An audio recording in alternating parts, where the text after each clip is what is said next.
దేవుని నామానికి మహిమ కలుగును గాక. కూడి వచ్చిన మీ అందరికి నా ప్రత్యేక వందనాలు. ఈ యొక్క మంగళవారం దినాన ఉపవాస ప్రార్థన కలిగి ఉండటానికి సంఘముగా దేవుడు మనకు ప్రతి వారం దేవుడు సహాయం చేస్తూ వస్తున్నాడు. కాబట్టి ఈ యొక్క ఉపవాస దినాన్ని చాటించుకొని సంఘముగా మనము ప్రార్థిస్తూ వస్తున్నాము. దేనికోసము? మన సంఘ అభివృద్ధి కోసము, మన ఆత్మీయ జీవిత ఎదుగుదల కోసము, ఇంకా అనేకమైన విషయాల కోసం ప్రభు సన్నిధిలో గోజాడుతూ ఉంటున్నాం. కాబట్టి ప్రభు మన ప్రార్థన ఆలకించి ఒక్కొక్కటిగా మనకు ఏం చేస్తున్నాడు? నెరవేరుస్తూ వస్తున్నాడు. మనం అడిగినటువంటి ప్రార్థనాంశాలు ఒక్కొక్కటిగా నెరవేరుస్తూ వస్తున్నాడు. మనం ఎన్నైతే ప్రార్థనాంశాలు అడుగుతున్నామో అవన్నీ ఒకేసారి జరగకపోవచ్చు, కానీ ఏదో ఒక రోజు తప్పకుండా నెరవేరుతాయి. అయితే సమయం అంటూ ఉంటుంది. ఒక్కొక్కటి దేవుడు ఏం చేస్తాడు? మనకు అనుగ్రహిస్తూ వస్తుంటున్నాడు అనమాట. చూడండి, ఒక్కడిగా ప్రారంభమైనటువంటి ఈ సంఘము ఈనాడు మరి ఎంతమంది అవడానికి దేవుడు కృప చూపించాడు. ఇంకా రానున్నటువంటి దినాల్లో ఈ సంఘము అభివృద్ధి చెందబోతూ ఉంటుంది. దేవుడు చూపించినటువంటి దర్శనాలు, మరి ప్రవచనాలు, ఇంకా అదే రీతిగా అనేకమైనటువంటి వాగ్దానాలు దేవుడు ఏం చేస్తున్నాడు? మనకు అనుగ్రహించాడు. అవన్నీ కూడా ఒక్కొక్కటిగా నెరవేర్చబోతున్నటువంటి సమయము ఆసన్నమైంది. కాబట్టి మనము దేవుని యొద్ద నుంచి గొప్ప కార్యాలు పొందుకోవాలంటే మనం ఏం చేయాలో ఈ దినాన మనం నేర్చుకుందాం, ధ్యానం చేద్దాం. ఉపవాస ప్రార్థన ద్వారా మరి మనకు అసాధ్యమైనటువంటిది ఏది కూడా లేదు. ఉపవాస ప్రార్థన చేస్తూ మనము అసాధ్యమైన కార్యాలని ప్రభు కృప ద్వారా మనం సుసాధ్యం చేయగలుగుతాము. దానికి దేవుడే శక్తిని అనుగ్రహిస్తాడు. అందుకే ప్రభు అన్నాడు, మీరు పైనుండి శక్తిని పొందుకునేంత వరకు వేచి ఉండండి. వేచి ఉండటం అంటే అర్థం ఏంటి? ప్రార్థిస్తూ ఉండండి. మీరు శక్తిని పొందుకునేంత వరకు ప్రార్థించండి. మీరు అడిగేది పొందుకునేంత వరకు ప్రార్థనలో కనిపెడుతూ ఉండండి. ప్రార్థన మాత్రం ఆపవద్దు, ప్రార్థిస్తూనే ఉండాలి పొందుకునేంత. అది కూడా దేవునికి ఇష్టమైనటువంటిది, దేవునికి చిత్తానుసారమైనది మనం అడగాలి. మనకిష్టమైంది కాదు, మనకిష్టమైంది కానే కాదు. మరి ఎవరికి ఇష్టమైంది? దేవునికి ఇష్టమైంది అడగాలి. కాబట్టి ఒక దైవజనుడు అన్నాడు, ప్రభు యొద్ద నుంచి గొప్ప కార్యాలు ఆశించండి, ఆ గొప్ప కార్యాలని చెయ్యండి అన్నాడు. ఆశించాలా ప్లస్ ఏం చేయాలా? చెయ్యాలి. అంటే ఏంటి అర్థం? ఆచరణలు పెట్టాలి. మనం ఒక కార్యాన్ని అడుగుతున్నాం ప్రభుని, అయ్యా అది నెరవేర్చు తండ్రి అని కన్నీరు కారుస్తూ అడుగుతున్నాం. కానీ మనం ఏ ప్రయత్నం చేయకపోతే అది నెరవేరుతుందా? నెరవేరదు. అడిగేదానికి మనం ఏం చేయాలా? మొదటి అడుగు మనం వెయ్యాలి. మొదటి అడుగు వేస్తే దేవుడు మిగతా అడుగులన్నీ కూడా దేవుడు మనకు సహాయం చేస్తాడు. కాబట్టి దేవుని యొద్ద నుండి గొప్ప కార్యాలు మనం పొందుకోవాలంటే మనం ఏమి చేయాలి అనే విషయాన్ని మనం ఈరోజు నేర్చుకుందాం. నేర్చుకున్న ప్రకారంగా అడుగులు ముందుకు వెళ్తాం. చూడండి, బైబిల్ గ్రంథంలో చాలామంది గొప్ప గొప్ప కార్యాలు చేశారు కదా, గొప్ప గొప్ప కార్యాలు చేయగలిగారు. మరి అదే దేవుడు, అప్పుడున్న దేవుడు ఇప్పుడు కూడా ఉన్నాడు. వాళ్ళు కూడా మనుషులే, మనము కూడా మనుషులమే. తేడా ఏమనుందా? ఏం తేడా లేదు, కానీ కాలం మాత్రం తేడా ఉంది. తర్వాత ఇంకా తేడా ఏముంది? వాళ్ళకున్నటువంటి నిరీక్షణ, వాళ్ళకున్నటువంటి ప్రార్థన శక్తి, వాళ్ళకున్నటువంటి త్యాగము, తెగింపు, ధైర్యం ప్రభు పట్ల, ప్రభు పని పట్ల, అవి తేడా ఉంటాయి. వాటిని బట్టి దేవుడు మనకు అనుగ్రహిస్తూ వస్తుంటున్నాడు. చూడండి, ఏలియా మన వంటి స్వభావం కల మనుష్యుడే. ఆయన ప్రార్థించగా ఆకాశం నుంచి 4 సార్లు అగ్ని దిగింది. మొట్టమొదటిసారి బలి పశువుల్ని వధించడానికి అగ్ని దిగింది. ఆ తర్వాత 3 సార్లు సైన్యాధిపతులు వచ్చి ఏలియా గారిని రమ్మన్నప్పుడు 2 సార్లు వచ్చి 50 మందిని కాల్చివేసింది. అట్లా మరి అదే ఏలియా ప్రార్థించగా ఆకాశం వర్షం ఆపేసింది, మరలా ప్రార్థించగా మళ్ళా వర్షం ఇచ్చింది. ఇలాంటి గొప్ప కార్యాలు ఆయన ఒక్కడే కాదు, మోషే అయినా, ఎలీషా అయినా, యెహోషువ అయినా, మరి దావీదైనా, ఇంకా అదే రీతిగా దానియేలైనా, పౌలు గారైనా, అపోస్తులు ఎవరైనా ప్రభువులో ఉన్నటువంటి వారు ప్రార్థించగా గొప్ప కార్యాలు దేవుడు చేశాడు. వాళ్ళ ప్రార్థన శక్తిని బట్టి, వాళ్ళు సమర్పించుకున్న సమర్పణ జీవితాన్ని బట్టి, వారు చేసిన త్యాగాన్ని బట్టి. వారు ఏం త్యాగం చేశారు? వారు ఈ లోకానికి సంబంధించిన అన్ని త్యాగం చేశారు. అవునే కాదు? ఆస్తుల్ని, అంతస్తుల్ని, కుటుంబాన్ని సహితం వదిలిపెట్టి ప్రభు పరిచయలో ముందుకు కొనసాగారు. మనల్ని ప్రభు అట్లా వదిలిపెట్టమని చెప్పటం లేదు. కుటుంబాన్ని కలిగి ఉండండి, ఆస్తుల్ని కలిగి ఉండండి, తప్పులేదు. కానీ ఆత్మీయ జీవితంలో ఎలా ఉండాలి అనేది ముఖ్యంగా మనం నేర్చుకోవాలి. సరే చూడండి, నిర్గమకాండము మనం మోషే గురించి ధ్యానం చేసుకుందాం. ఎందుకంటే మోషే గొప్ప దైవజనుడు, గొప్ప ప్రవక్త, గొప్ప న్యాయాధిపతి, గొప్ప నాయకుడు కూడా. చూసారా ఎన్ని క్వాలిటీస్ ఉన్నాయో ఎవరిలో? మోషే గారిలో. గొప్ప ప్రవక్త. నీలాంటి ప్రవక్త ఎవరు లేడని దేవుడే సాక్ష్యం ఇచ్చాడు. ఎవరితో? మోషే. మోషే తన దేవుని ఇల్లంతటిలో నమ్మకమైన బహుసాత్వికుడు. ఎవరు? మోషే. బహుసహనం గల వ్యక్తి. ఎవరు? మోషే. గొప్ప నాయకుడు. అవునే కదా? కొన్ని లక్షల మందిని నడిపించాడు. ఎన్ని సంవత్సరాలు? 40 సంవత్సరాలు. మహా ఓర్పు కలిగిన వ్యక్తి. ఇవన్నీ ఎలా వచ్చాయి?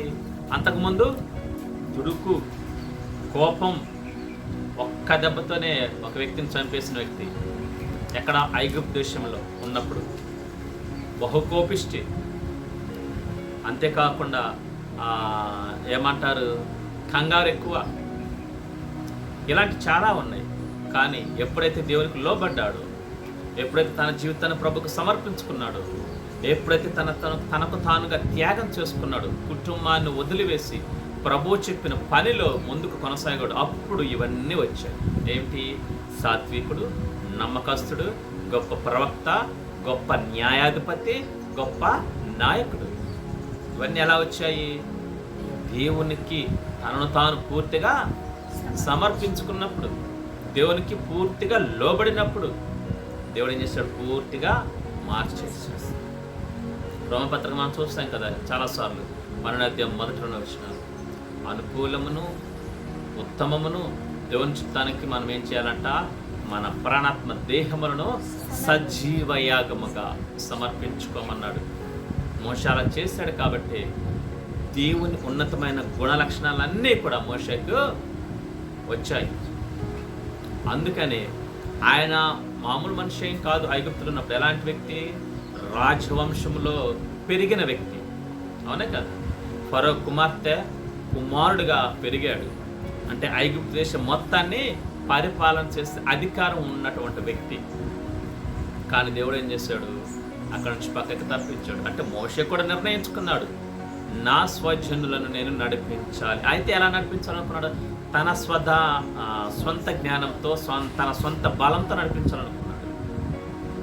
అప్పుడు దేవుడు అన్నాడు, అయ్యా నీ సొంత బలం కాదు, నీ సొంత ఆలోచన, నీ సొంత శక్తి కాదు, నాకు లోబడితే నేను నిన్ను వాడుకుంటాను అని ప్రాక్టికల్గా చూపించాడు. సో అందుకే ఎబ్రీ పత్రికలో 11వ అధ్యాయంలో మనకు కనపడుతుంది, మోషే పెద్దవాడైనప్పుడు తన స్వజనులను రక్షించడం కోసం క్రీస్తు విషయమైన నింద గొప్ప భాగ్యమని ఎంచుకున్నాడు. ఏది? ఐగుప్తు ధనము కంటే కూడా, ఐగుప్తు సింహాసనమైన కంటే కూడా క్రీస్తు విషయమైనటువంటి నింద గొప్ప భాగ్యం. అంటే ఏంటి? దేవునితో ఉండాలి, దేవుని ప్రజలతో నేను వారికి నడిపించాలి ప్రజలను అని దేవుని విషయమైనటువంటి కార్యం గొప్ప భాగ్యమని ఎంచుకున్నాడు. ఈ లోక అధికారం కోసం ప్రాకులాడలేదు. అలాంటి వ్యక్తి మోషే గురించి మనం ధ్యానం చేసుకుందాం ఈరోజు. నిర్గమకాండము 24వ అధ్యాయం చూడండి. నిర్గమకాండము 24వ అధ్యాయము పేజ్ నెంబర్ 25, 65, 12 నుంచి 18 వచనం మనం చదువుకుందాం. నిర్గమకాండము 24వ అధ్యాయము 12 నుంచి 18 వచనాలు. అప్పుడు యెహోవా మోషేతో ఇట్లా నేను, నీవు కొండ ఎక్కి నా యొద్దకు వచ్చి అచ్చట ఉండము. నీవు వారికి బోధించినట్లు నేను వ్రాసిన ఆజ్ఞలను ధర్మశాస్త్రమును రాతి పలకలను నీకిచ్చెదనగా మోషేయు అతని పరిచారకుడైన యెహోషువయు లేచిరి. మోషే దేవుని కొండ మీదకి ఎక్కెను. అతడు పెద్దలను చూచి మేము మీ యొద్దకు వచ్చు వరకు ఇక్కడనే ఉండుడి. ఇదిగో అహరోనును హూరును మీతో ఉన్నారు. ఎవరికైనా వ్యాజ్యమున్న ఎడల వారి యొద్దకు వెళ్ళవచ్చునని వారితో చెప్పెను. మోషే కొండ మీదకి ఎక్కినప్పుడు ఆ మేఘము కొండను కమ్మెను. యెహోవా మహిమ సీనాయి కొండ మీద నిలిచెను. మేఘము 6 దినములు దాన్ని కమ్ముకొనెను. 7వ దినమున ఆయన ఆ మేఘముల నుండి మోషేను పిలిచినప్పుడు యెహోవా మహిమ ఆ కొండ శిఖరం మీద దహించు అగ్ని వలె ఇశ్రాయేలీయుల కన్నులకు కనపడెను. అప్పుడు మోషే ఆ మేఘములో ప్రవేశించి కొండ మీదకి ఎక్కెను. మోషే ఆ కొండ మీద రేయింబవళ్ళు 40 దినములుండెను. చదవడం లేఖన భాగమంతా దేవుడు మనల్ని బలపరచు నడిపించును గాక. ఆమేన్. ప్రియులారా గమనించండి, నిర్గమాకాండము 24వ అధ్యాయము 12 నుంచి 18 వచ్చిన ఇప్పుడు మనం చదువుకున్నాం, అవునా? కాబట్టి గమనించండి, చదివిన వాక్య భాగం మీకు అర్థమైందని అనుకుంటున్నాను. విషయం ఏంటంటే, ఇక్కడ ఈ అధ్యాయంలో దేవుడు సెలవిస్తున్నాడు మోషేతో, మోషే నువ్వు కొండ మీదకి రా, సీనాయి పర్వతం మీదకి రా, నేను నీతో మాట్లాడాలి. నా ఆజ్ఞలను నా ధర్మశాస్త్రాన్ని నేను నీకు రాసి ఇస్తాను. నా స్వహస్తంతో రాసి నేను నీకు ఇస్తాను. నా ప్రజలైనటువంటి ఇశ్రాయేలీయులు ఎలా జీవించాలి, ఒక పద్ధతి, ఒక రాజ్యాంగాన్ని దేవుడు ఇవ్వబోతుంటున్నాడు. నేను ఇస్తాను, కాబట్టి నువ్వు కొండ మీదకి రా అని చెప్పేసి మోషేను ప్లస్ యెహోషువను హూరును వారిని కూడా తీసుకొని రమ్మన్నాడు. అప్పుడు మోషే సిద్ధపడి కొండ మీదకి సగం దూరంకి వెళ్ళిన తర్వాత హూరును యెహోషువను వారిని అక్కడే పెట్టేసి మోషే కొండ శిఖరం మీద పై భాగానికి వెళ్ళిపోయాడు దేవుని వద్దకు. ఎప్పుడైతే మోషే కొండ మీదకి వెళ్ళిపోయాడో దేవుని మహిమ కొండను కమ్ముకుంది. తర్వాత దేవుడు ఏం చేశాడు, ఆ మేఘం మీదకి దిగి వచ్చాడు, ఆ కొండ మీదకి దిగి వచ్చాడు. దిగి వచ్చి మోషేతో మాట్లాడటం స్టార్ట్ చేశాడు. ఎప్పుడైతే దేవుడు ఆ కొండ మీదకి దిగి వచ్చాడో అప్పుడు ఆ దేవుని యొక్క మహిమ ఇశ్రాయేలు ప్రజలందరికీ ఏం చేయబడింది, కనపడింది. దేవుడు ఆ కొండ మీద దిగి వచ్చింది, వారు కన్నులారా చూశారు. అంటే ఏంటి, ఈ కన్నులకు ఎంతైతే కనపడుతుందో అంత మాత్రమే వారు చూడగలిగారు. దేవుని మహిమను దేవుని పూర్తిగా ఎవరో చూడలేరు. జస్ట్ దేవుని మహిమ కొంచెం మాత్రం వాళ్ళు, అంటే మనం మనిషి తట్టుకునేంత వరకే దేవుడు చూపించాడు. ఎందుకంటే దేవుడు తన హస్తాన్ని వారికి ప్రజలకు అడ్డంగా పెడతాడనమాట. అంటే మోషతో అంటాడు కదా, నా మహిమను నువ్వు చూచి బ్రతకలేవు, మనిషి అనేవాడు బ్రతకలేడు. దేవుని చూచి అంత శక్తి బలం మనిషికి ఉండదు. కాబట్టి నా చేతిని కప్పుతాను, నా వెనక భాగం మాత్రమే నువ్వు చూడగలవు అంట. అందుకు అంటున్నాను, నా ఉద్దేశం చెప్తున్నాను. మనుషులకి దేవునికి మధ్య దేవుడు ఏం చేస్తాడు, తన హస్తాన్ని అడ్డుగా ఉంచాడు. కాబట్టి మనిషి వారు ఎంతైతే చూడగలరు దేవుని మహిమను అంత మాత్రమే వాళ్ళు చూడగలిగారు. అది కూడా గొప్ప ధన్యతే. దేవుని మహిమను చూడటం మామూలు విషయం కాదు. కాబట్టి పిల్లలు గమనించండి, ఇక్కడ మోషే కొండ మీద ఎన్ని రోజులు ఉన్నాడు, 40 రాత్రింబగళ్ళు, రాత్రి ప్లస్ పగళ్ళు. ఎక్కడ ఉన్నాడు, దేవునితో ఉన్నాడు, అవునా? దేవుని సన్నిధిలో ఉన్నాడు, దేవునితో సహవాసం చేస్తూ ఉంటున్నాడు. మోషే దేవుని వద్దకు వెళ్ళి దేవుని ఆజ్ఞలను, దేవుని ధర్మశాస్త్రాన్ని, దేవుని రాజ్యాంగాన్ని పొందుకోవడానికి ఏం చేస్తున్నాడు, 40 దినాలు దేవునితో సహవాసం చేస్తున్నాడు. దేవుని ఆజ్ఞలు, దేవుని ధర్మశాస్త్రం, దేవుని రాజ్యాంగం పొందుకోవటం అంటే మామూలు విషయం కాదు. మన దేశానికి ఒక రాజ్యాంగం ఉందా లేదా? మన దేశానికి రాజ్యాంగం ఉంది. ఎవరు రాశారంటే బిఆర్ అంబేద్కర్. అంటే ఆయన ఒక్కడే కాదు, ఇంకా మిగతా వాళ్ళు కూడా రాశారు. కానీ ప్రధానుడు అంబేద్కర్ గారు. అలాగే ప్రతి రాజ్యానికి, ప్రతి దేశానికి ఒక రాజ్యాంగం అంటూ ఉంటుంది. దాన్ని చట్టము అంటారు. ఒక విధంగా అర్థమవుతుందా? దాని ప్రకారంగా మనుషులందరూ జీవించాలి. అలా జీవించకపోతే శిక్షార్హులు అనమాట. అర్థమవుతుందా? ఏమంటారు? శిక్షార్హులు. దాన్ని ఏమంటారు? చట్టము అంటారు. ఆ ప్రకారంగా మనుషులు అన్నవాళ్ళు జీవించాలి. మనకి చట్టం ఏంటి? మన క్రైస్తవులకి, విశ్వాసులకి, దేవుని వెంబడించేవాళ్ళకి ఈ బైబిలే మనకు చట్టము, ఇదే మనకు రాజ్యాంగము. దీని తర్వాతనే మిగతావంటే దేశ రాజ్యాంగాన్ని కూడా మనం గౌరవించాలి, లోబడాలి. కాబట్టి ప్రియులారా గమనించిన ఇక్కడ దేవుడు అలాంటి గొప్ప రాజ్యాంగాన్ని, దైవికమైన రాజ్యాంగాన్ని, దేవుడే తన స్వహస్తాలతో రాసిన రాజ్యాంగాన్ని, ఆజ్ఞలను, ధర్మశాస్త్రాన్ని పొందుకోవాలంటే అది మామూలు విషయం కాదు.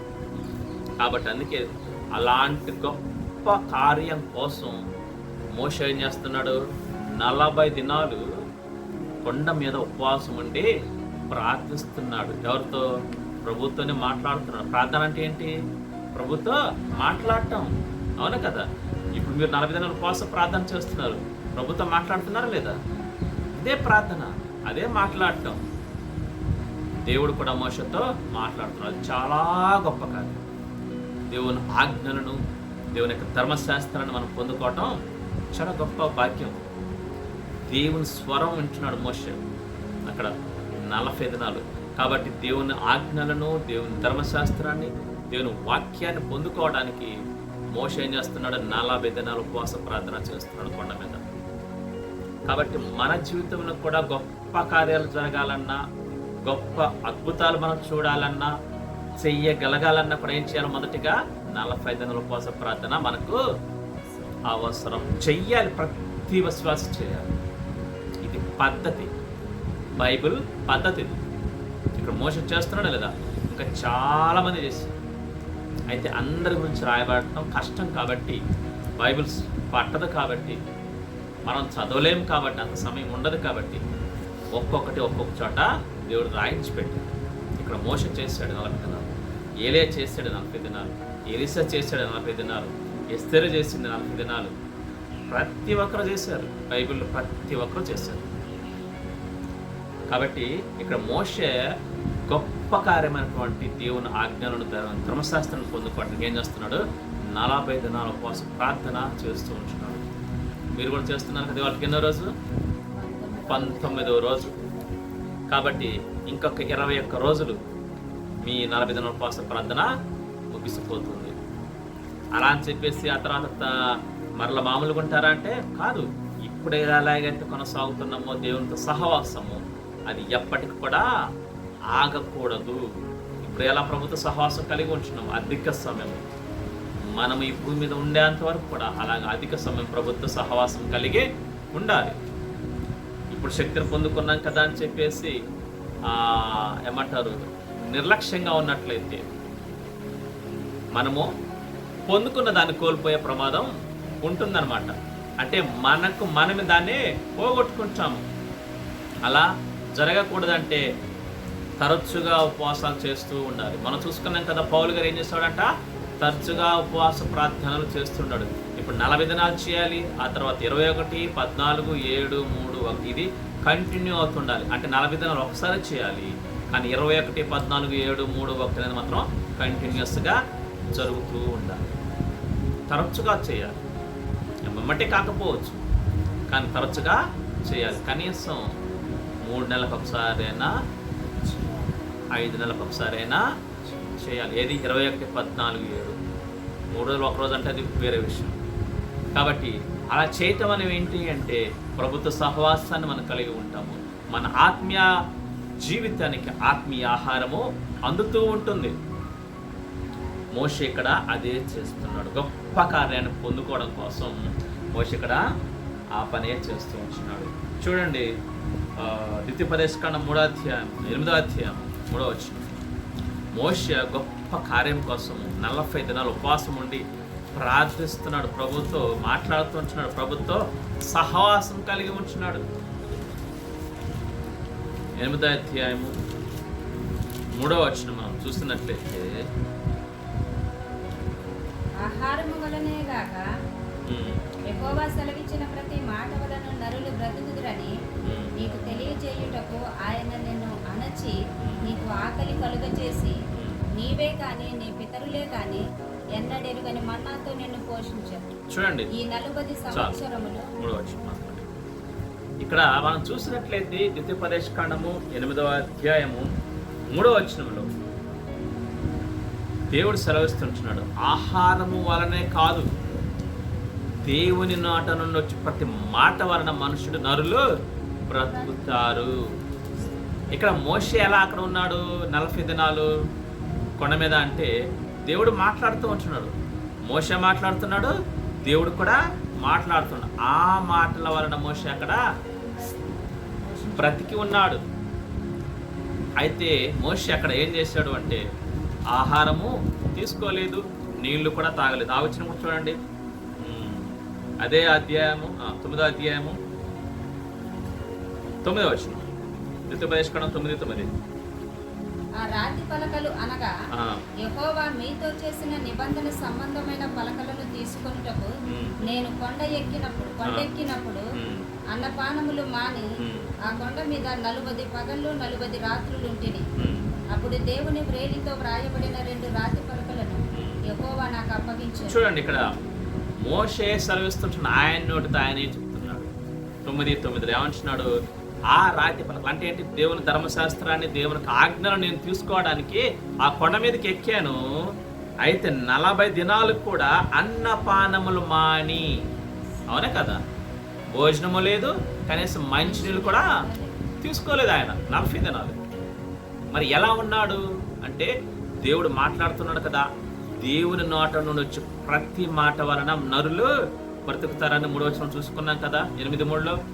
కాబట్టి దేవుని నోట నుండి వచ్చి ప్రతి మాట వలన నరులు బ్రతుకుతారు. ఎప్పుడు అంటే దేవునికి మనముగా అప్పగించుకున్నప్పుడు, సజీవ యాగంగా దేవునికి అప్పగించుకున్నప్పుడు, దేవునికి లోబడినప్పుడు, దేవునికి విధేయత చూపించినప్పుడు, దేవునితో సహవాసం కలిగి ఉన్నప్పుడు, దేవునితో మనం మాట్లాడుతున్నప్పుడు, దేవుడు మనతో మాట్లాడుతున్నప్పుడు, అప్పుడు మనం ఏం చేయబడతామో జీవించగలుగుతాము. దేవుని నోట నుంచి ప్రతి మాట వలన జీవించగలుగుతాము.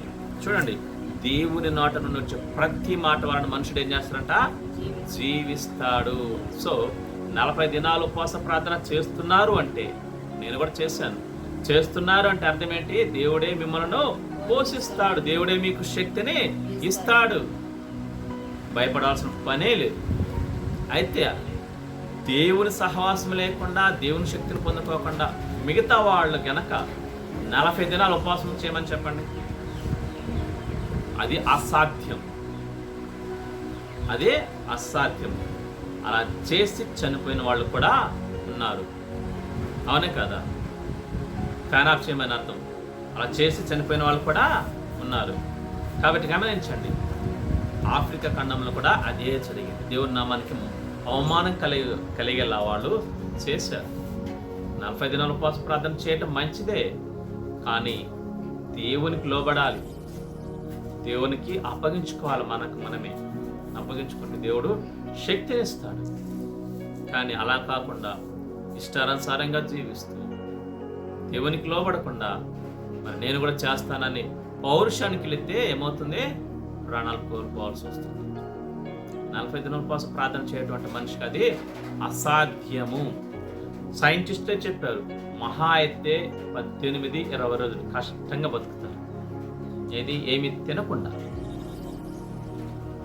ఆ తర్వాత మనిషి అన్నాడు బ్రతకలేడు.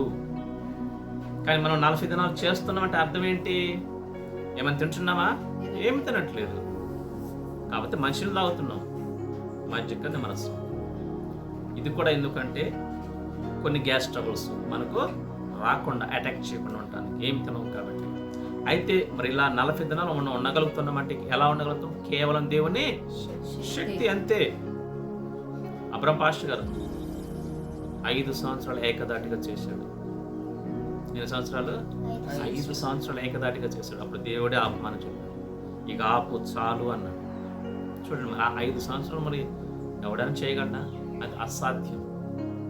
దేవుడి శక్తి, దేవునికి అసాధ్యమైనది ఏదే లేదు. కాబట్టి 40 దినాల ఉపవాస ప్రార్థన ఎందుకు చేస్తున్నాము అంటే మనము కూడా దేవుని దగ్గర నుంచి గొప్ప కార్యాలు పొందుకోవడం కోసం, మన పరిస్థితులు చక్కబడటం కోసం, ఉన్న శాపాలను తొలగించుకోవడం కోసం, ఉన్న బలహీనతల్ని గెలవడం కోసం, మన పరిస్థితులు మారడం కోసం, అనేకులకు ఉపయోగకరంగా ఉండడం కోసం మనం 40 దినాల ఉపవాస ప్రార్థన చెయ్యాలి, చేస్తున్నాము.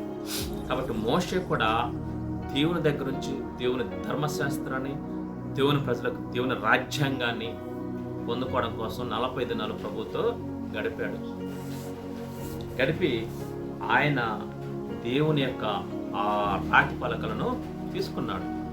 వాటి ద్వారా ఈ యొక్క ధర్మశాస్త్రాన్ని మోషే గారు రచించాడు. ఈ ధర్మశాస్త్రం ఎవరిచ్చారు? స్వయంగా దేవుడు తన హస్తాలతో రాసిచ్చాడు. కాబట్టి గమనించండి, ఈ యొక్క నిర్గమకాండ 24వ అధ్యాయం మనం చూసినట్లయితే 15-16 వచ్చిన చూడండి.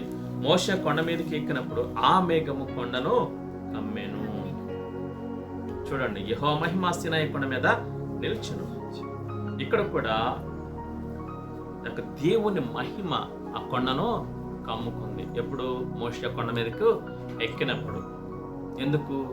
దేవుని యొక్క గొప్ప కార్యాన్ని ఆయన పొందుకోవడం కోసం వెళ్ళినప్పుడు మోషేని దేవుని యొక్క మహిమ కమ్ముకుంది.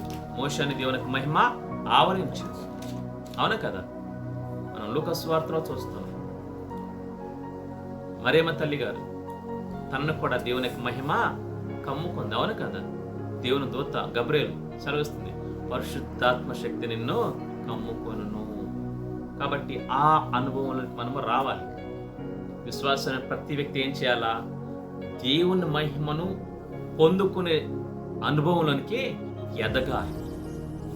అలా ఎదగగలిగిన నాడే నువ్వు గొప్ప కార్యాలు దేవుని దగ్గర నుంచి పొందుకోగలుగుతావు. దేవుడు నీతో ఉంచాడు. దేవుని యొక్క మహిమ నీతో ఉంటుంది. దేవుని యొక్క సన్నిధి మనతో ఉంటుంది. ఇక్కడ మోషేను కూడా దేవుని యొక్క మహిమ ఏం చేసింది? కమ్ముకుంది. కొండను కమ్మటం అంటే అర్థం ఏంటి? మోషను కదా? కొండ మీద మోషే లేడా? ఉన్నాడు. కాబట్టి మోషేని దేవుని యొక్క శక్తి ఆవరించింది. దేవుని యొక్క మహిమ మోషేను కమ్ముకుంది. మనము కూడా ప్రతి విశ్వాసి కూడా ఆ స్థితిలోకి ఎదగాలి. రక్షించబడిన ప్రతి ఒక్కరూ దేవుని సన్నిధికి వస్తున్నాము, మందిరానికి వెళ్తున్నాము, ప్రార్థనకి వెళ్తున్నాము, మీటింగ్స్కి వెళ్తున్నాము. ఇది ముఖ్యం కాదు, వెళ్ళటం ముఖ్యం కాదు. అంటే అవసరం లేదని కాదు నా ఉద్దేశం. వెళ్ళాలి. వెళ్ళినందుకు నీకేంటి ప్రతిఫలం? దానివల్ల నీకేంటి ఉపయోగం? నీకేం ఒరిగింది? నువ్వు ఏం నేర్చుకున్నావు అనేది వెరీ ఇంపార్టెంట్. ఏదో వెళ్తున్నాము వస్తున్నాము అంటే సరిపోదు. సంవత్సరాలు గతించిపోతున్నాయి. 30-40 సంవత్సరాలు చర్చకి వెళ్తూ ఉంటారు కొంతమంది. ఏమి నేర్చుకున్నది ఉండదు. వాళ్ళ జీవితాలు మార్పు ఉండదు. వాళ్ళ పరిస్థితులు మారవు. కనీసం ఆత్మీయ స్థితి కూడా మారదు. సరే, పరిస్థితి తర్వాత పక్కన పెడదాం. పరిస్థితులు మనకు ఆత్మీయ జీవితానికి అంతగా ఉపయోగపడే కావు. కనీసం ఆత్మీయ జీవితమైనా ఎదగాలి. పేద లాజరు పేదవాడే, తినడానికి తినలేదు, కానీ ఆత్మీయ స్థితి ఎలా ఉన్నాడు? ఆత్మీయ జీవితం ఎలా ఉన్నాడు? ఉన్నతంగా ఉన్నాడు. అవునా కదా? గొప్ప ధనవంతుడు. ఎవరు? ఆయన యొక్క లాజరు ఉన్నటువంటి గొప్ప ధనవంతుడు. ఆయన ఇంటి ముందు ఉన్నాడు కదా లాజరు. మరి ఆయన గొప్ప ధనవంతుడు. ఆయన స్థితి ఎలాంటిది? లోకంలో గొప్పవాడే, కానీ ఆత్మీయ జీవితంలో శూన్యం, సున్నా. ఎక్కడికి పోయాడు? పాతాళానికి పోయాడు. ఏది మనకు ముఖ్యం? ఆత్మీయ జీవితం ముఖ్యం. ఈ లోకంలో డబ్బు ఉన్నా లేకపోయినా, సరే లేకపోయినా, ఈ లోకంలో ధనం లేకపోయినా, ఈ లోకంలో సుఖభోగాలు లేకపోయినా, ఈ లోకంలో మంచి పేరు లేకపోయినా, ఈ లోకంలో ఏది లేకపోయినా, ఆత్మీయ జీవితంలో నువ్వు బలంగా ఉండగలిగితే, దేవునితో సహవాసం నువ్వు ఉండగలిగితే, దేవుడు నీతో ఉండగలిగితే, నిత్యం పరలోక రాజ్యంలో ప్రభుతో ఉంటాము. అది కావాలి మనకు. యుగ యుగాలు ఉండబోయే ఆ జీవితం మనకు ముఖ్యం. ఏదో 30 సంవత్సరాలు, 20 సంవత్సరాలు, 100 సంవత్సరాలు ఉండే ఈ జీవితం మనకు ముఖ్యం కాదు. ఎవడైనా సరే 100 సంవత్సరాలు బతికినా, 200 సంవత్సరాలు బతికినా, అసలు అంతవరకు ఎవరు ఉండరు. కానీ మాట వరుస బ్రతికినాక ఏం చేయాలా? ఈ జీవితాన్ని వదిలిపెట్టి వెళ్ళిపోవాల్సింది. మనకి ఏ జీవితం ముఖ్యం? పరలోక జీవితం ముఖ్యం, ఆత్మీయ జీవితం ముఖ్యం. కాబట్టి ఆత్మీయ జీవితంలో దేవుని మహిమను మనం ఏం చేయాలా? పొందుకోగలగాలి. మోషేలాగా, మరేమో తల్లిగారులాగా, పౌలు వాళ్ళే దేవుని మహిమను మనం ఏం చేయాలా? పొందుకోగలగాలి. దేవుని మహిమ మనతో ఉండాలి, అది అనేకులు చూడగలగాలి. కాబట్టి పిల్లలు గమనించండి, ఇక్కడ మోషే కూడా దేవుని మహిమతో నింపబడ్డాడు. దేవునికి మహిమను మోషేను కమ్ముకుంది. అంతేకాదు, మనం చూసుకుంటే తర్వాత కూడా ఆ 16వ అధ్యాయంలో, నిర్గమకాండం 16వ అధ్యాయం 10వ వచనంలో ఆ యొక్క మహిమల నుంచి దేవుడు ఏం చేస్తున్నాడు? మోషేను పిలుస్తున్నాడు. ఎవరు? దేవుడు.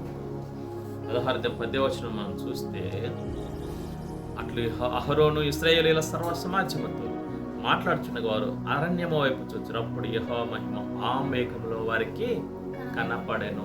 చూడండి పిల్లరా, మేఘముల మహిమ దిగి వచ్చింది కదా కొండ మీదకి. ఆ మహిమను ఇశ్రాయేలు ప్రజలందరూ కూడా చూడగలిగారు. కాబట్టి మనము కూడా దేవుని మహిమను చూచే, ఆనందించి, అనుభవించే స్థితిలోకి మనం కూడా ఎదగాలి. ఒక విశ్వాసి, రక్షించబడిన వ్యక్తి ఏం చేయాలి? దినదినము ఏం చేయాలి? ఆత్మీయంగా ఎదుగుతూ ఉండాలి. ఎదగటం అంటే అర్థం ఏంటి? బలహీనతలన్నిటినీ వదిలిపెట్టాలి, బలహీనతలన్నిటిని విడిచిపెట్టాలి. బలహీనతలన్నిటిని విడిచిపెడితేనే ఆత్మీయంగా మనం ఎదుగుతాము. ఇప్పుడు ఇది పెంటలం, ఈ పెంటల నుంచి మనం సత్తుపల్లికి వెళ్ళాలా? పెంటల నుంచి మనం ప్రయాణం స్టార్ట్ చేస్తే, ఈ బండి మీదనో బస్సు మీదనో ప్రయాణం స్టార్ట్ చేస్తే 1 కిలోమీటర్ వెళ్తాము, అవునా? 10 కిలోమీటర్లు వెళ్తాము, 15 కిలోమీటర్ దూరం వెళ్ళిపోతాం, 20 కిలోమీటర్ దూరం వెళ్ళిపోతాం. ఎక్కడికి? సత్తుపల్లికి. అంటే అర్థం ఏంటి? పెంటల నుంచి బయలుదేరి మనం సత్తుపల్లి వెళ్తున్నామంటే పెంటలం ఏమవుతుంది? దూరం అవుతుంది, సత్తుపల్లి దగ్గర అవుతుంది, అవునా? అలాగే ఆత్మీయ జీవితంలో మనం రక్షించబడిన నాట నుంచి, రక్షించబడిన రోజు నుంచి మన బలహీనతలను ఏం చేయాలా? విడిచిపెడుతూ ఉండాలి. ఆత్మీయ జీవితంలో ఎదుగుతూ ఉండాలి. అంటే అర్థం ఏంటి? శారీరకపరమైన బలహీనతలన్నింటినీ విడిచిపెట్టాలి. అది కోపం కావచ్చు, అసూయ కావచ్చు, కుళ్ళు కావచ్చు, కుతంత్రం కావచ్చు, ఇంకా ధనాశ కావచ్చు, వ్యభిచారం కావచ్చు, బూతులు కావచ్చు, సినిమాలు కావచ్చు, ఏదైనా సరే శారీరకపరమైనటువంటి విషయాలన్నిటి మనం వదిలివేస్తూ ఆత్మీయంగా ఎదగటం అంటే ఏంటి? విశ్వాసంలో స్థిరత్వం, ప్రేమ, ఆత్మఫలం ఉంది కదా, ప్రేమ, సంతోషము, సమాధానము, దీర్ఘశాంతము, దయాళత్వం, మంచితనం, విశ్వాసం, వీటన్నిటిని మనం ఏం చేయాలా? ఎదగాలి. ఎదగాలంటే ఏంటి? వాటినన్నింటి మనం కలిగి జీవించాలి. అది ఎదగటం. విశ్వాసం లేదనుకో, నాకు విశ్వాసం ఉందయ్యా అని ప్రార్థన చేస్తే సరిపోయిందా? నాకు విశ్వాసం ఉందని చెప్పుకుంటే సరిపోతుందా? కాదు. విశ్వాసం అంటే అర్థం ఏంటి? చెయ్యని కార్యాలను కూడా దేవుడు చేస్తాడు అని నమ్మటం, అవునే కదా? అప్పుడు నువ్వు విశ్వాసం అనిపిస్తుంటావు. అంతేకాని దేవుని మీద విశ్వాసం, దేవుని మీద నమ్మకం, దేవుని మీద నిరీక్షణ, దేవుని మీద ఆధారపడటం మానేసి నేను విశ్వాసిని అని చెప్పుకుంటుంది, నువ్వు విశ్వాసవే కావు, అబద్ధికుడవు అవుతావు. విశ్వాసం అంటే అర్థం ఏంటి?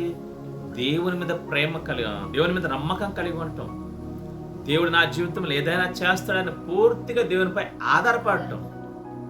నీకు డబ్బున్నా లేకపోయినా, మరి పేరున్నా, అధికారం ఉన్నా లేకపోయినా, దేవుడు నాకు ఇవి కాదు ముఖ్యం, ఆత్మీయ జీవితంలో నాకు పరలోకాన్ని ఇస్తాడు, ఆత్మీయ జీవితంలో నేను ప్రభుకు పరిచయం చేస్తాను, అనేకులను ప్రభు సన్నిధికి నడిపిస్తాను, అందుకు దేవుడు నాకు సహాయం చేస్తాడని నమ్మడమే విశ్వాసం. ప్రభు పని కోసం మనం పరుగులు పెట్టాలి, ప్రభు పని కోసం మనం ప్రయాసపడాలి. అంతేకాని ధనం కోసమో, డబ్బు కోసమో, ఆస్తులు పోగేసుకోవడం కోసమో, మరి భూములు పోగేసుకోవడం కోసం పరుగులు పెడితే దేవుడు కూడా నువ్వు నాకు అక్కర్లేదు అంటాడు, అవునా కదా? ఒక ధనవంతుడు లోకమంతా సంపాదించుకున్నాడు. ఈ సంపాదించుకునే విషయంలోనే తన జీవితాన్ని అంతా వృధా చేసుకున్నాడు. 100 సంవత్సరాలు కూడా ఏం చేశాడంట? లోకానంతా సంపాదించుకోవటం సరిపుచ్చుకున్నాడు. ఇంకెప్పుడు ప్రభు పని చేసేది? అవునే కదా? మనకు కావాల్సినటువంటి ఏంటిది? ఈ లోకంలో దేవుడు మనకిచ్చిన ఈ జీవితాన్ని ప్రభు పని చేయడానికి ఉపయోగించుకోవాలి. అలా అని చెప్పేసి నువ్వు పోషించుకోవడం కోసం కష్టపడొద్దు అని నేను చెప్పటం లేదు. చేసే చిన్న పని అయినా సరే దేవుడు దీవిస్తాడు. మన అవసరాలు తీరితే చాలు, అంతకుమించి ఏం కావాలి మనకి ఈ భూమి మీద? పోషించబడటానికి, మన అవసరాలకి దేవుడు సాయం చేస్తాడు. కాబట్టి ఆ రీతిగా ఆ ధనవంతుడు లోకమంతా సంపాదించుకుని తన ప్రాణాన్ని పోగొట్టుకున్నాడు. ఏం ప్రయోజనం? ఏం ప్రయోజనం? నరకానికి పోయాడు. ఏం ఉపయోగం? ఆ లోకమంతా ఏమన్నా రక్షించిందా ఆయన్ని? రక్షించలేదు. కాబట్టి మనం కూడా ఏం చేయాలా? మనకిచ్చిన ఈ జీవితంలో విశ్వాసంలో ఎదగడానికి ఉపయోగించుకోవాలి. అంటే బలహీనతను గెలవాలి. ప్రతి దినం బలహీనతలను గెలవాలి. అది ఏదైనా సరే, చెడు తలంపులైనా, చెడు మాటలైనా, చెడు క్రియలైనా, చెడు ఆలోచనలైనా వదిలివేస్తూ ఆత్మఫలం మనం ఫలించాలి. ఆ పరిపూర్ణతలోనికి మనం రావాలి. క్రీస్తు సారూప్యంలోనికి మనము రావాలి. అందుకే ఎఫెసీ పత్రిక 4వ అధ్యాయం 11వ వచనంలో మనము క్రీస్తుకు కలిగిన సంపూర్ణతలోనికి మనం ఎదగాలి అంటాడు. అప్పుడు మనం ఈ యొక్క దేవుని మహిమను చూడగలుగుతాము. దేవుని యొక్క మహిమను మనము అనుభవించగలుగుతాము. దేవుని కొరకు గొప్ప కార్యాలు మనము ఆశిస్తాము, చేస్తాము కూడా. ఇక్కడ మోషే ఆశించాడు, చేశాడు. మొదటగా ఆశించాడు, తర్వాత దాన్ని పొందుకున్నాడు మోషే. తర్వాత దేవుని మహిమను మోషేను కమ్ముకుంది. దేవుని మహిమను చూశాడు. ఎవరు? మోషే. మనము కూడా దేవుని మహిమను చూడగలుగుతాం ప్రార్థన ద్వారా, ఉపవాస ప్రార్థనల ద్వారా. దేవుని మహిమను మనం చూస్తాము, దేవుని మహిమను మనం పొందుకుంటాము. అదే రీతిగా ఏమైతే ప్రభువుని అడుగుతున్నామో గొప్ప కార్యాలు అవి దేవుడు మనకు అనుగ్రహిస్తాడు. అందుకే మనం దేవునికి ఇష్టంగా జీవించినప్పుడు మీకు ఏది ఇష్టమో మీరు నన్ను అడగండి, నేను మీకు ఇస్తానంటున్నాడు. దేవుడు ఇవ్వటానికి సిద్ధంగానే ఉన్నాడు, కానీ పొందుకోవటానికి మనము వెనకడుగు వేస్తున్నాం. ఎందుకంటే జీవితాన్ని మార్చుకోక, ప్రభుకి ఇష్టంగా జీవించలేక. కాబట్టి పిల్లలు గమనించండి, దేవుని మహిమను మనం చూచే వారముగా ఉండాలి. దేవుని మహిమను మనము పొందుకునే వారముగా ఉండాలి. దేవుని శక్తిని మనము పొందుకునే వారముగా ఉండాలి. అప్పుడే ఈ భూమి మీద ప్రభు నీకు ఇచ్చిన గొప్ప పనులను మనము చేయగలుగుతాము. తర్వాత మనం చూసినట్లయితే 16వ వచనం చూసినట్టు మనం చదువుకున్న అధ్యాయంలో 16వ వచనం చూడండి. కొండ మీదకి ఎక్కినప్పుడు యెహోవా మహిమ సీనాయి కొండ మీద నిలిచెను. మేఘము 6 దినములు దాన్ని కమ్ముకొనెను. 7వ దినమున ఆయన ఆ మేఘములో నుండి మోషేను పిలిచినప్పుడు, చూడండి అక్కడ ఆ మహిమలో నుంచి, ఆ మేఘంలో నుంచి దేవుడు ఏం చేస్తున్నాడు? పిలుస్తున్నాడు. ఎవరిని? మోషేని పిలుస్తున్నాడు. అంటే దేవుడు మోషేతో మాట్లాడటానికి ఇష్టపడుతున్నాడు. ఆ స్థితిని ఎవరు కల్పించారు? మోషేయే కల్పించాడు. ఎలాగా? ఉపవాస ప్రార్థన ద్వారా ఆ 7 దినాలు కూడా తనను తాను ఏం చేసుకున్నాడు? మార్చుకున్నాడు. ఒకవేళ చెడు జీవితం ఉన్నట్టయితే క్షమాపణ పొందుకొని ప్రభు యొద్ద గోజాడి తనను తానుగా ప్రభువుకి ఏం చేసుకున్నాడు? సిద్ధపరచుకున్నాడు. ఇందుకు దేవుని యొక్క మాట వినడానికి, దేవుడు ఏం మాట్లాడబోతున్నాడు అని ఆలకించడానికి ఏం చేస్తాడు? మోసే తనను తాను సిద్ధపరచుకున్నాడు. ఆ 7 దినాల మేఘంలో దేవుని మహిమను పొందుకున్నాడు, దేవునికి మహిమను చూచాడు. ఆ తర్వాత ప్రభు వాక్యమును, ప్రభు స్వరాన్ని వినడానికి, దేవుడు ఏం చెప్పడానికి ఇష్టపడుతున్నాడు అవన్నీ తన మనసులో, తన హృదయంలో నింపుకోవడానికి ఏం చేస్తున్నాడు? తనను తాను సిద్ధపరచుకున్నాడు. అవునే కదా? తనకున్నటువంటి పాత జీవితాన్ని దేవుని ఎదుట క్షమాపణ పొందుకున్నాడు, క్షమించమని అడిగాడు. మనం కూడా అంతే. దేవుని వాక్యానికి కూర్చుంటున్నప్పుడు, లేదా ప్రార్థనకి కూర్చుంటున్నప్పుడు, దేవుని దగ్గర నుంచి గొప్ప కార్యాలు ఆశిస్తున్నప్పుడు, దేవుని ఏదైనా మనం అడుగుతున్నప్పుడు ఏం చేయాలా? ఏదైనా మనకు తెలియకుండా పొరపాటున దేవునికి వ్యతిరేకమైనది మనం చేసినా, మనలో ఉంచుకున్నా ఏం చేయాలా? అది గుర్తుపట్టి ఏం చేయాలా? ప్రభువుని క్షమాపణ అడగాల. దేవా, ఇది నాలో ఉంది, నేను ఇది చేశాను, దయచేసి నన్ను క్షమించు అని అడగాలి. దాన్ని ఏం చేయాలో? వదిలిపెట్టాలి. అలాగే ఉంచుకోకూడదు. ఉంచుకుంటే దేవుడు మాట్లాడు. పాపులు మనవి దేవుడు ఆలకించడు. ఏం చేయాలా? క్షమాపణ పొందుకుని విడిచిపెట్టాలి. అతిక్రమములు దాచిపెట్టువాడు వర్ధిల్లడు, వాటిని ఒప్పుకొని విడిచిపెట్టువాడు కనికరం పొందును కదా.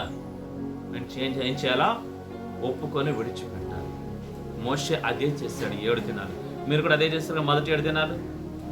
పాపాలు ఒప్పుకున్నారా లేదా? తర్వాత 7 దినాలు మరలా ఒప్పుకున్నారా లేదా కుటుంబం కోసం? ఇవన్నీ మనకి ఎలా ఉంటాయి? అడ్డుగా ఉంటాయి. దేవునికి మనకి ఎలా ఉంటాయి? అడ్డుగా ఉంటాయి. యెషయా గ్రంథం మనం చూసినట్లయితే 59వ అధ్యాయం 1 వచనాలు, మీకును దేవునికి మీ పాపములు అడ్డుగా ఉన్నాయి కాబట్టి దేవుని దగ్గర నుంచి గొప్ప కార్యాలు పొందుకోలేకపోతున్నాం, దేవుని దగ్గర నుంచి సమాధానం పొందుకోలేకపోతున్నాం. అందుకే మనం ఏం చేస్తున్నాం? 7 దినాలు 14 దినాలు కూడా మనం ఒప్పుకుంటున్నాం. మన తరపున, మన కుటుంబం తరపున అవన్నీ కూడా మనం ఒప్పుకుంటున్నాం. అందుకే దేవుడు చెప్పారు కదా, చాలాసార్లు మనం మాట్లాడుకున్నాం, తండ్రుల దోషములు కుమారుల మీదకి 3-4 తరముల వరకు వెంబడిస్తాయి శాపాలు, పాపాలు. ఆ అడ్డును తొలగించుకోవడం కోసమే 40 దినాల ఉపవాస ప్రార్థన. అర్థమవుతుందా? అడిగిన వరకు మీరు సమాధానం చెప్పాలి కరెక్ట్గా. 40 దినాల ఉపవాస ప్రార్థన ఎందుకు చేస్తున్నారంటే కరెక్ట్గా చెప్పాలి.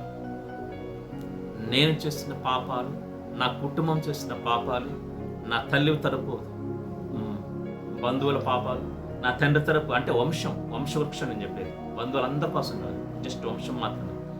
తండ్రి తరపు బంధువులు 3-4 తరముల వరకు వారి పాపాలన్నీ ఒప్పుకుంటున్నాం. మొదటిగా నీ వ్యక్తిగత పాపాలు 7 దినాలు, ఆ తర్వాత నీ వంశవృక్షం 3-4 తరముల వరకు వారి పాపాలు ఒప్పుకుంటున్నాం. ఎందుకంటే ఇవన్నీ మనకు అడ్డు అయిపోతాయి.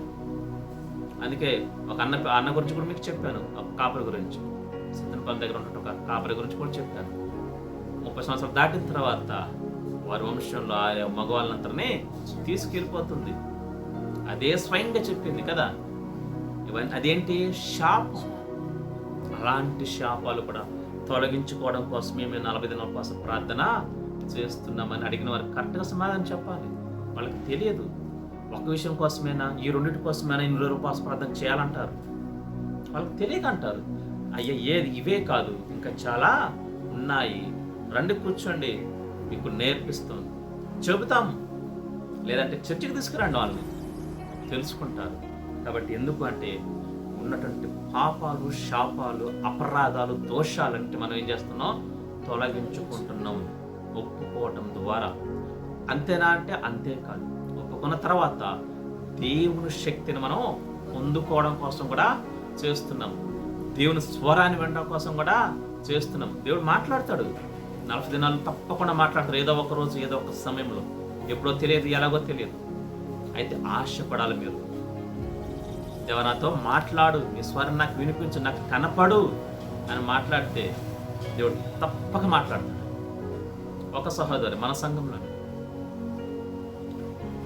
38వ రోజున ఇలాగే ప్రార్థన చేస్తుంటే, 40 దినాల ఉపవాస ప్రార్థన చేస్తుంటే దేవుని మహిమ గది నిండా నిండిపోయింది. తెల్లగా బహు ప్రకాశవంతమైన వెలుగు. ఆ వెలుగే దేవుని రూపంలో చూస్తే ఆమెతో దేవుడు మాట్లాడు. అద్భుతం. మన సంఘంలో ఎక్కడో కాదు, నాకు ఆ వ్యక్తి కూడా తెలుసు, మీకు పరిచయం చేస్తాను సందర్భం వచ్చి. కాబట్టి అలా దేవుడు మాట్లాడతాడు. కాబట్టి మీరు కూడా ఆశపడండి. 40 దినాల ఉపవాస ప్రార్థనలో దేవా నాకు మాట్లాడు, నన్ను కనిపించని అడిగితే దేవుని చిత్తమేంటో కూడా తెలియపరుస్తాడు. నీ పట్ల దేవుని చిత్తమేంటో కూడా తెలియపరుస్తాడు. దేవునితో సహవాసం పెరుగుతుంది. ఇవన్నీ కూడా మనకు ప్రయోజనాలే. అందుకు 40 రోజుల ఉపవాస ప్రార్థన చేస్తున్నాము. కాబట్టి దేవుడు పిలుస్తాడు, దేవుడు మాట్లాడతాడు. మూడవదిగా దేవుడు మాట్లాడుతున్నాడు. మోషతో మనతో కూడా మాట్లాడతాడు. ఈ 40 దినాల ఉపవాస ప్రార్థనలో తప్పకుండా మాట్లాడతాడు. తన స్వరాన్ని వినిపిస్తాడు. నాకు వినిపించాడు, నేను విన్నాను, ఈ 2 చెవులతో విన్నాను, దేవుని స్వరాన్ని విన్నాను. అయితే అది హెచ్చరిక కావచ్చు, హెచ్చరిక జరిగింది, కానీ ఆ తర్వాత మన దేవుడు కరుణించి దీవిని ఆశీర్వదించాడు. ఆశీర్వాద వచనం కూడా పలికాడు. ఎలాగైతే దేవుని స్వరం విన్నామా లేదా, అలా రీతిగా దేవుని స్వరం విన్నాం. ఆ తర్వాత కూడా దేవుడు 4-5 సార్లు మరలా నాతో మాట్లాడటం జరిగింది స్వయంగా.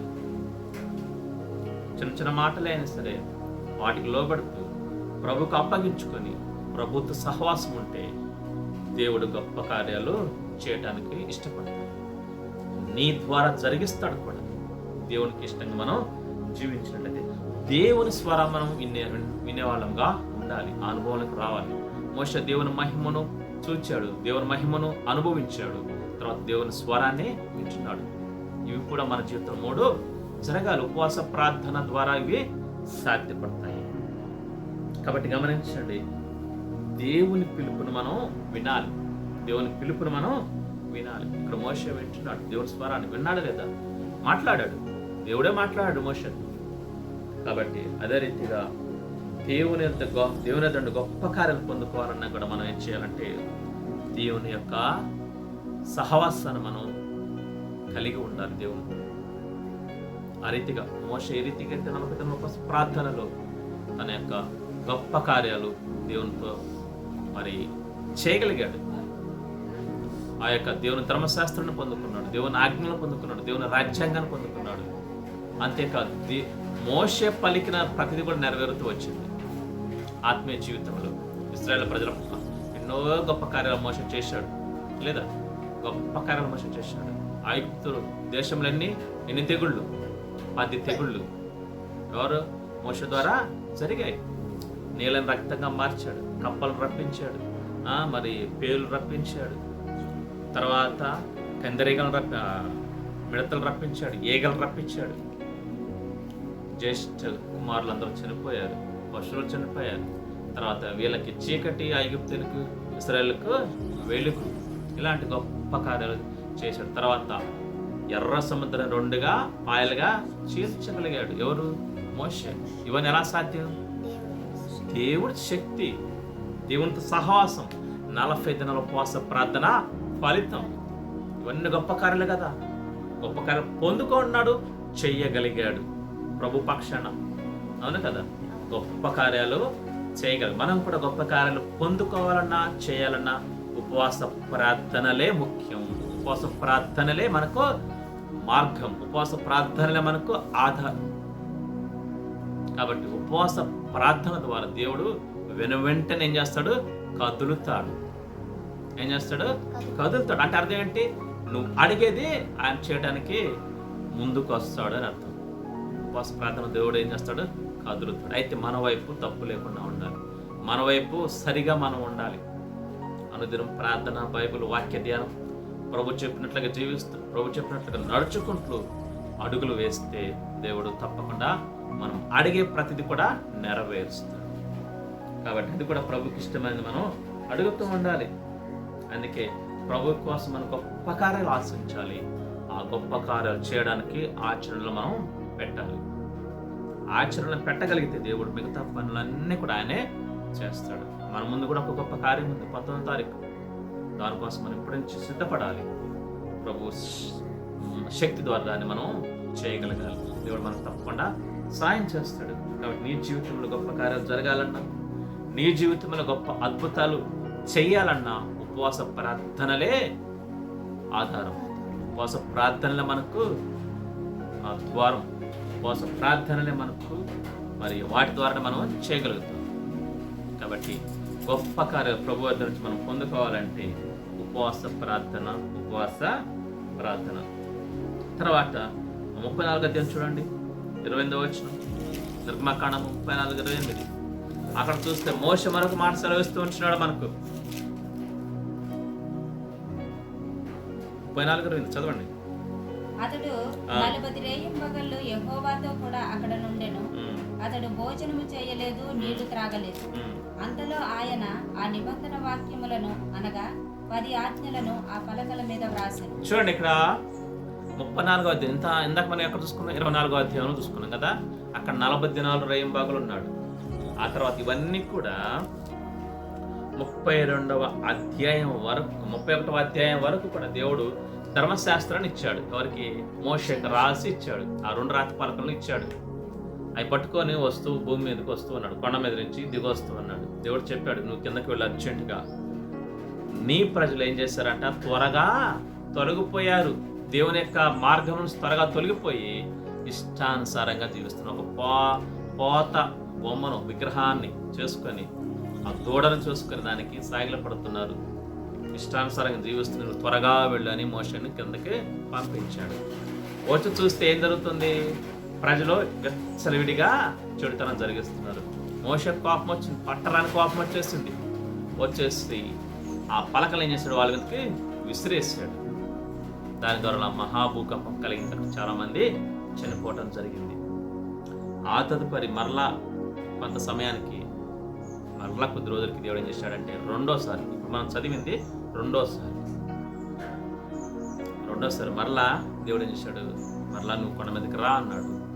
అంటే రెండోసారి 40 దినాలు ఉపవాసం ప్రార్థన చేయడానికి దేవుడు మరలా పిలిచాడు. అప్పుడు మరలా వెళ్ళి మరలా ఇది రెండోసారి అన్నమాట, మరలా రేయింబగళ్ళు దేవునితో కూడా ఉన్నాడు. నీళ్లు తాగలేదు, అన్నము తినలేదు. ఇందాక కూడా చూసుకున్నాం కదా, నీళ్లు తాగలేదు, అన్నము తినలేదు. మరి ఎలా ఉన్నాడంటే దేవుని నోట నుంచి ప్రతి మాట వలన మోషే జీవించాడు. ఆ తర్వాత మరలా దేవుడు ఏమన్నాడంటే అదే రాతి పలకలను నేను నీకు ఇస్తాను, రాసిస్తాను మరలా రెండోసారి. అయితే మన జీవితంలో కూడా రెండోసారి 40 దినాలు మాత్రం చేయాల్సిన అవసరం మనకు లేదు. ప్రతి విశ్వాసికి 40 దినాలు అనేది ఒకసారి చేయాలి. 40 దినాలు అనేది దేవుడు చేయమంటే తప్ప మళ్ళీ రెండోసారి చేయకూడదు. 21, 14, 7, 3, 1 ఎన్నిసార్లైనా చేసుకోవచ్చు. కాబట్టి గమనించండి, ఈ 40 దినాలు కూడా భోజనం చేయలేదు, అన్నము తినలేదు, నీళ్లు తాగలేదు. గొప్ప కార్యం. అయితే గొప్ప కార్యము మోషే చేశాడు, గొప్ప కార్యాలు మోషే పొందుకున్నాడు. కాబట్టి మనము కూడా దేవుని చిత్తాన్ని మనం నెరవేర్చాలి అంటే, దేవునికి ఇష్టంగా ప్రభు పని చేయాలంటే ఏం చేయాలా? మన జీవితంలో కూడా ఉపవాస ప్రార్థనలు ఎంతైనా అవసరం. తరచుగా చేస్తూ ఉండాలి పౌరులాగా. మరి దేవుని యొక్క దాసులు ఎంతమంది దైవజనులు చేస్తూ వచ్చారు, తరచుగా చేస్తూ వచ్చారు ఉపవాస ప్రార్థనలు. మనమేనా అంటే మనమే కాదు, మరి అనేక మంది కూడా చేస్తూ వచ్చారు. 1 రాజుల గ్రంథం చూడండి ఒకసారి. ఇంకొక వ్యక్తిని మీకు చూపిస్తాను. ఇంకొక వ్యక్తిని చూపించి మనం మరి ముగించే ప్రయత్నం చేద్దాం. 1 రాజుల గ్రంథం 19వ అధ్యాయం. అక్కడ కూడా గొప్ప దైవజనుడు మనకు కనపడుతున్నాడు. ఇంతకుముందు మనం మాట్లాడుకున్న ఆ వ్యక్తి గురించి 19వ అధ్యాయం 7-8 వచ్చిన మనం చూసుకున్నట్లయితే అతను కూడా చేస్తున్నాడు. 300 పేజీ నెంబరు. అయితే యెహోవా దూత రెండవ మారు వచ్చి అతని ముట్టి, నీ శక్తికి మించిన ప్రయాణము నీకు సిద్ధమై ఉన్నది, నీవు లేచి భోజనము చేయమని చెప్పినప్పుడు అతడు లేచి భోజనము చేసి ఆ భోజనపు బలము చేత 40 రాత్రింబగళ్ళు ప్రయాణము చేసి దేవుని పర్వతమని పేరు పెట్టబడిన హోరేబునకు వచ్చి. చాలు. ఇక్కడ చూస్తే ఎవరు అంటే ఇక్కడ ఏలియా గారి గురించి మాట్లాడుతూ ఉంటున్నాం మనం. ఇక్కడ జరిగిన సిచ్యువేషన్ ఏంటంటే ఏలియా మరి ఆహాబు, యెజబేలు అనేటువంటి ఇశ్రాయేలు రాజుని రాణిగారు ఏం చేశారు అంటే దేవుని ప్రజలను, దేవుని ప్రవక్తలను చంపేశారు. 17-18 అధ్యాయాల్లో చంపేస్తే మహారోషం కలిగినటువంటి ఈ యొక్క ఏలియా గారు, దేవుని తరపున మహారోషం కలిగిన ఏలియా ఏం చేశాడు, ఈయన కూడా ఆ యొక్క బయలు దేవతలు, అస్తరు దేవతల ప్రవక్తలను పిలిపించి, రండి మీరా మేమా, నిజదేవుడు ఎవరు తెలుసుకుందాం రండి అని చెప్పి పిలిపించి, మరి అక్కడ నిజదేవుడు ఎవరు అనేది అక్కడ వారికి తేటగా చూపించగలిగాడు. సవాల్ చేసి నిలబడ్డాడు ఏలియా. దేవుడే నిజదేవుడు, మన దేవుడే నిజదేవుడు అని చెప్పేసి వారికి చూపించగలిగాడు. ఆ తదుపరి వారిని ఏం చేశాడు, చంపేశాడు. 450 మందిని బయలుదేవత ప్రవక్తలు ఏం చేశాడు, చంపేశాడు. ఆ వార్త విన్న యెజబేల్ రాణి ఏం చేసిందంటే 19వ అధ్యాయం 1 వచనంలో 2 వచనాల్లో, రేపు ఈ వేళకు నీ ప్రాణమును వారిలో ఒకని ప్రాణము వలె చేస్తాను అని మరి ఈమె కూడా సవాల్ చేస్తుంది. ఎవరికి? ఏలియా గారికి.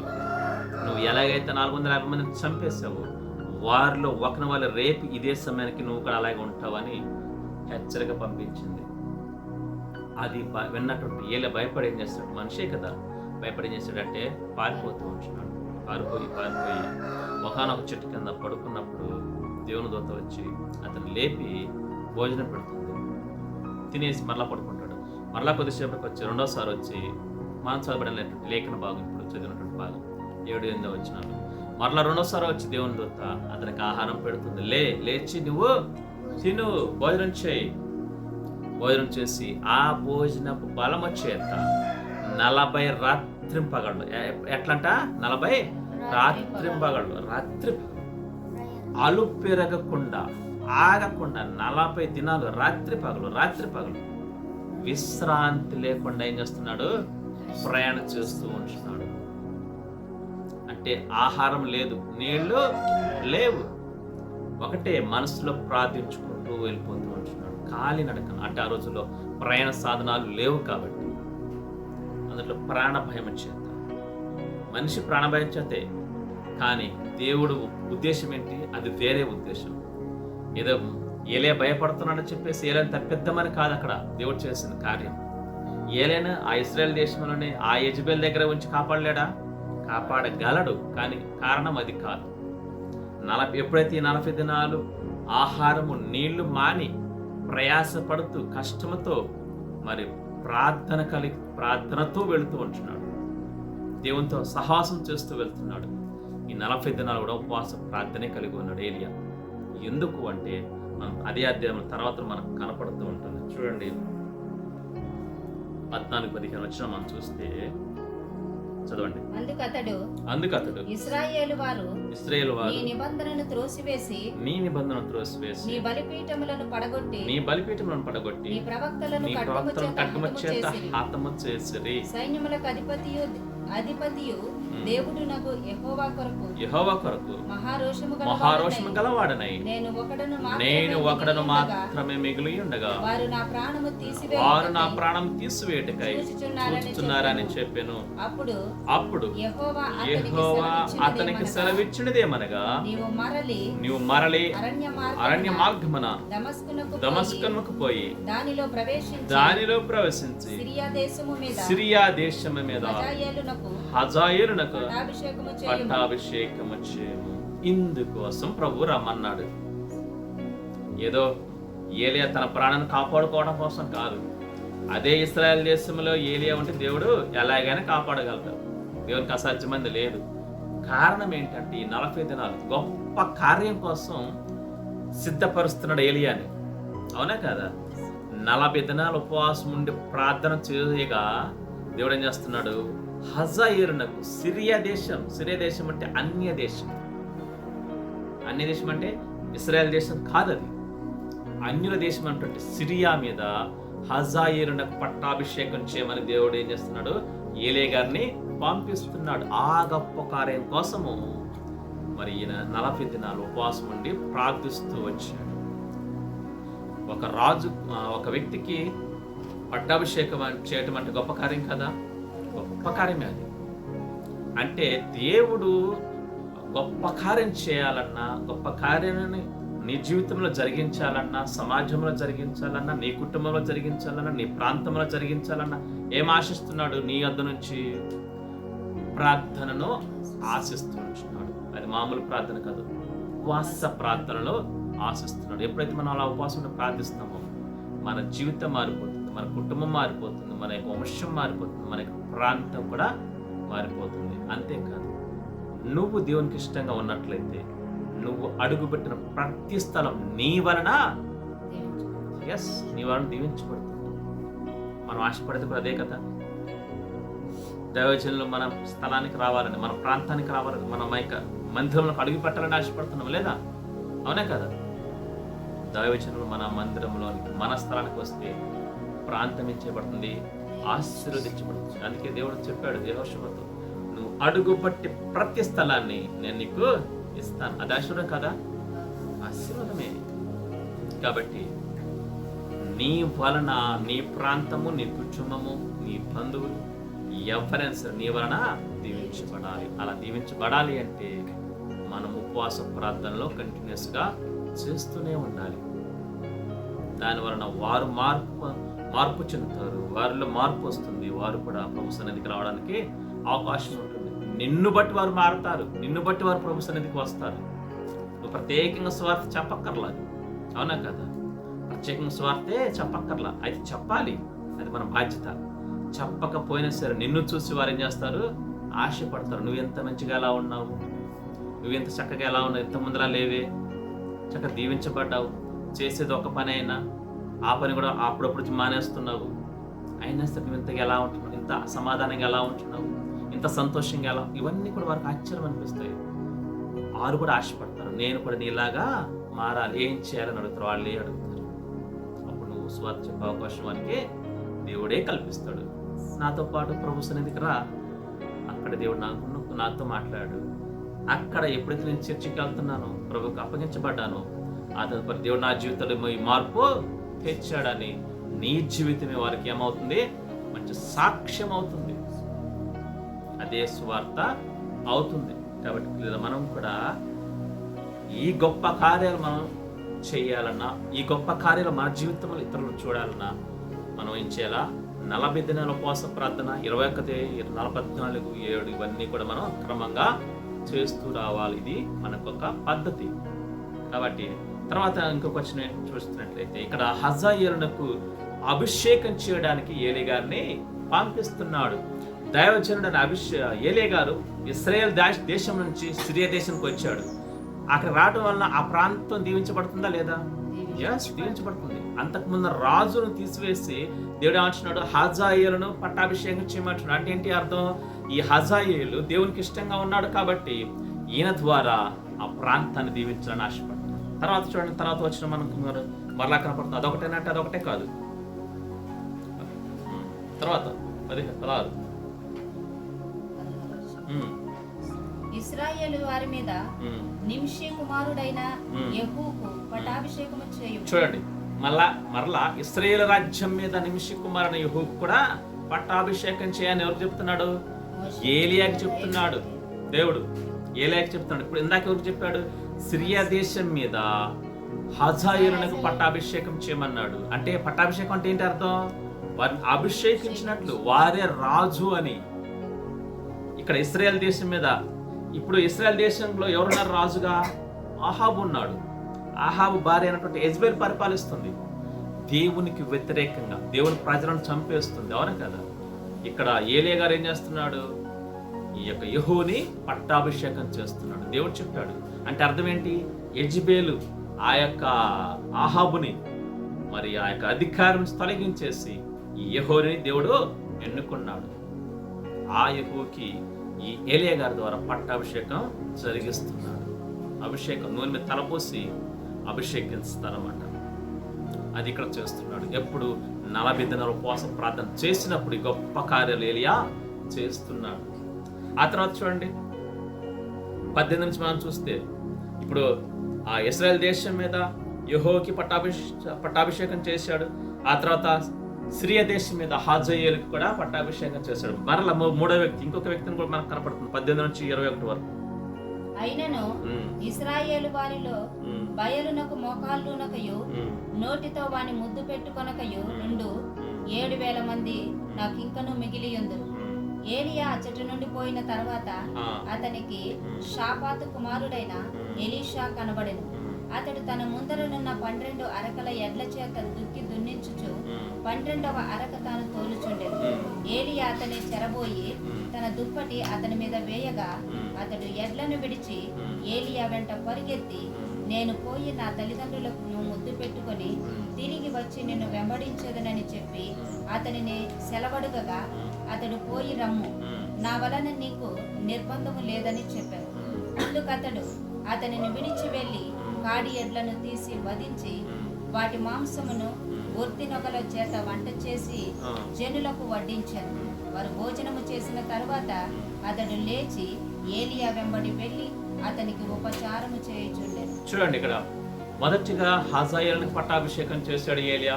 40 దినాల ఉపవాస ప్రార్థన అనంతరం హజాయేలునకు పట్టాభిషేకం చేశాడు. సిరియా దేశం మీద హజాయేలునకు, ఇశ్రాయేల్ దేశం మీద యెహూకి పట్టాభిషేకం చేశాడు.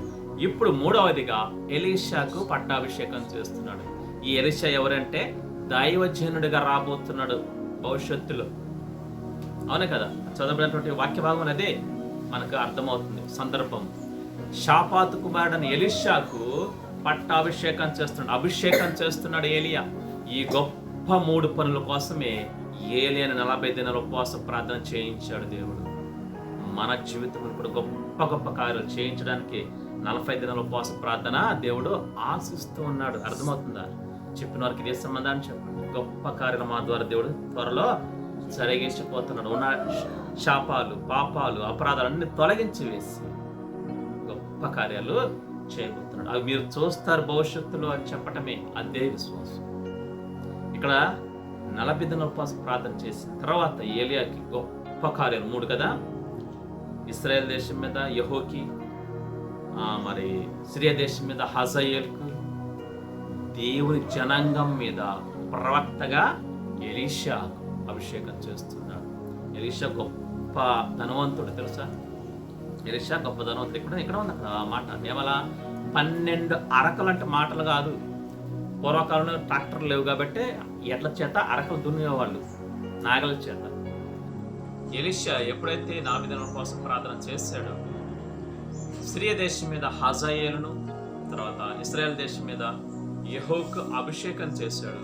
తర్వాత దేవుని జనాంగం మీద ప్రవక్తగా ఉండటానికి ఎలీషాను కూడా అభిషేకం చేశాడు. అలా అభిషేకించి వారిని వారి వారి ప్రాంతాల్లో వారి వారి యొక్క స్థానాల్లో నిలబెట్టాడు. చూసారా, 40 దినాల ఉపవాస ప్రార్థన ఏలియా చేసినప్పుడు ఈ గొప్ప కార్యాలు ఆయన చేయగలిగారు.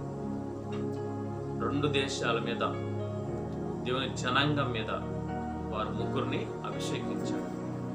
అందుకే ఎప్పుడైతే ఎలీషా మరి తనను అభిషేకించిన ఏలియాకి లోబడ్డాడు, గొప్ప ధనవంతుడు అయ్యిండి కూడా ఏం చేశాడు, ఎప్పుడైతే ఏలియా అభిషేకించడు మరి ప్రభువుకి లోబడి ప్రభు పరిచయ నిమిత్తం తల్లిదండ్రులకు చెప్పేసి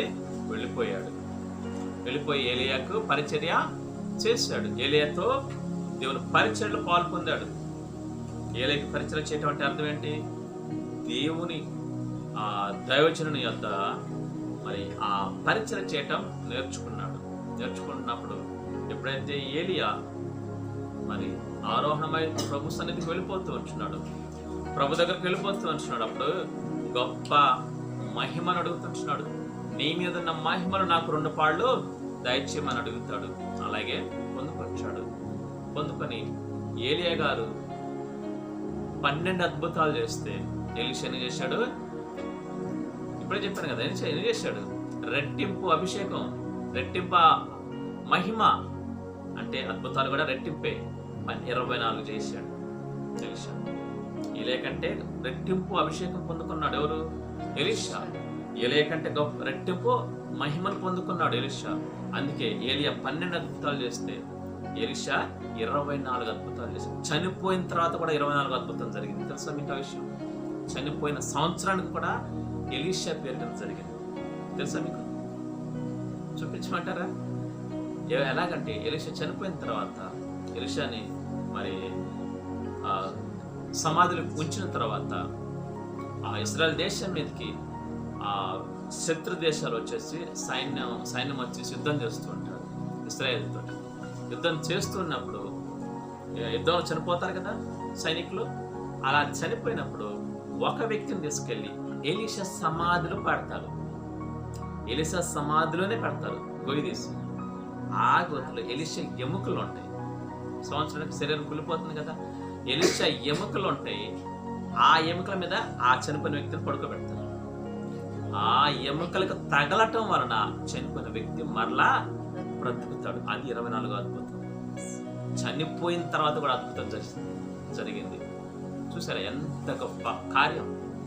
అందుకే మన జీవితంలో కూడా 40 దినాల ఉపవాస ప్రార్థన, 21 దినాల ఉపవాస ప్రార్థన, 14 దినాల ఉపవాస ప్రార్థన, 7 దినాల ఉపవాస ప్రార్థన, 3 దినాల ఉపవాస ప్రార్థన, ఒక్కరోజు ఉపవాస ప్రార్థన ఎంతో ప్రాముఖ్యత. ఎందుకంటే మనలను మనం మార్చుకుంటూ మనల్ని మనం ప్రభు రూపులకు మార్చబడుతూ దేవుని శక్తిని పొందుకుంటూ ఉంటాం. అంటే ఒక్క రోజులో జరగకపోవచ్చు, కానీ క్రమంగా ఏం చేయాలా? ఆ రూపులకు మనం మారాలి, పట్టుపొంతలకు ఎదగాలి, దేవుని శక్తిని పొందుకోవాలి. తద్వారా నువ్వైనా నేనైనా అలాంటి గొప్ప కార్యాలు మనము చేయగలుగుతాము.